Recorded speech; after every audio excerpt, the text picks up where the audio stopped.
There's no breaking news really to tell you that you haven't already seen. There's no warnings, just like this quiet question. Have you noticed it? Like that subtle shift that's happening in your everyday life? The moment that the gas stations where you pause and you just think for a second, that feeling that things cost a little more than they did before, not a little more, a lot in some countries. But it's not enough to panic where you're at, but enough to notice. Because here in Thailand right now, something is happening. It's not loudly, but steadily it's happening. Fuel prices are rising. And while that may sound like a simple economic headline, it's actually part of a much larger global story that I'm about to share with you. Let's talk through it together, clearly, calmly, without the noise, but you're gonna hear the noise because I'm by a freeway and there's a blender going and bikes riding by. Thailand, like many countries, depends heavily on imported oil, and it does produce some energy, but not nearly enough to sustain the entire country. So when oil prices shift globally, Thailand doesn't just hear about it, it feels it. And right now, global oil markets are under immense pressure, not because supply has stopped, not because something has collapsed, but because of uncertainty. Now, global markets are under immense pressure, not because supply has stopped, not because something has collapsed, but because of uncertainty. You know what's certain? My pina colada. Tension is in key regions of the world, especially around major oil shipping routes like the Strait of Hormuz. They have created like a concern about how easily oil can move across the globe. And here's something many people don't realize: nearly 1/5 of the world's oil passes through that single narrow passage. So even the possibility of disruption can move prices. So this is the important thing that I want you to take away from this. Because what we see or are seeing in shortages is a reaction to the market's response to risk. And when risk increases even slightly, prices, they follow. So what does that mean here in Thailand? It means fuel becomes more expensive. And from there, something very interesting begins to happen. The impact, it doesn't just arrive all at once. It spends its time. But when it goes, it spreads quietly. And fuel affects transportation. Transportation affects logistics, and logistics affects goods, and goods affect everybody's life. So over time, people begin to notice taxi fares inching upward, delivery fees adjusting, airfares becoming slightly more sensitive, flights even shutting down, and eventually even the cost of food reflects the choices and those changes. I'm eating this beautiful tilapia today. This isn't just about economics, it's about psychology. And when fuel prices rise, something subtle happens in the mind. People begin to feel less certain, not because something has gone wrong, because something might go wrong. It's a quiet form of stress. Not panic, not fear maybe, but awareness for sure. And you start thinking a little more carefully, do I need this trip? Is it safe to go to this country? Should I cancel my flights? Can I combine errands?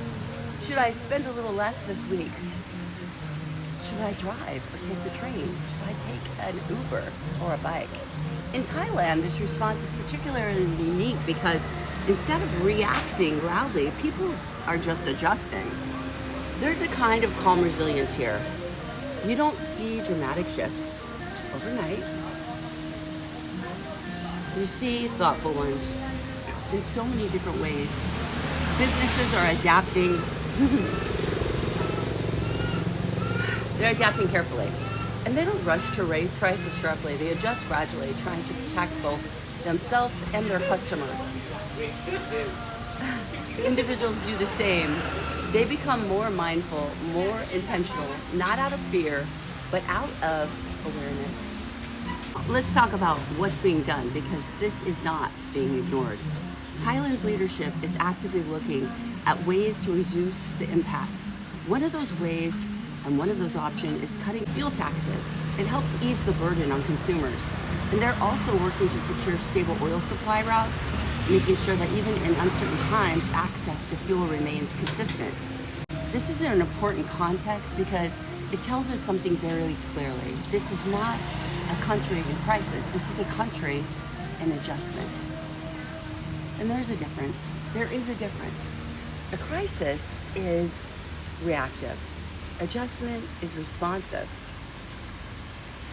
One is driven by panic and the other by planning. Now, if you are living here in Thailand, you may feel these changes in small ways.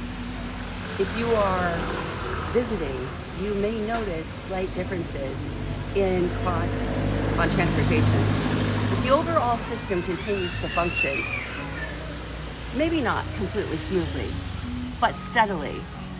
In fact, there is another side to this story, one that doesn't often make headlines.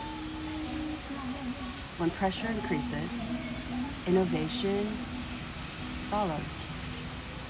And business becomes more efficient. Services become more competitive. And value becomes more important than ever. So in some cases, you may even find better options traveling from the United States or other countries. More thoughtful pricing, more flexibility, because adaptation creates opportunity. Now, let's take a step back, because this moment we're living in is not isolated.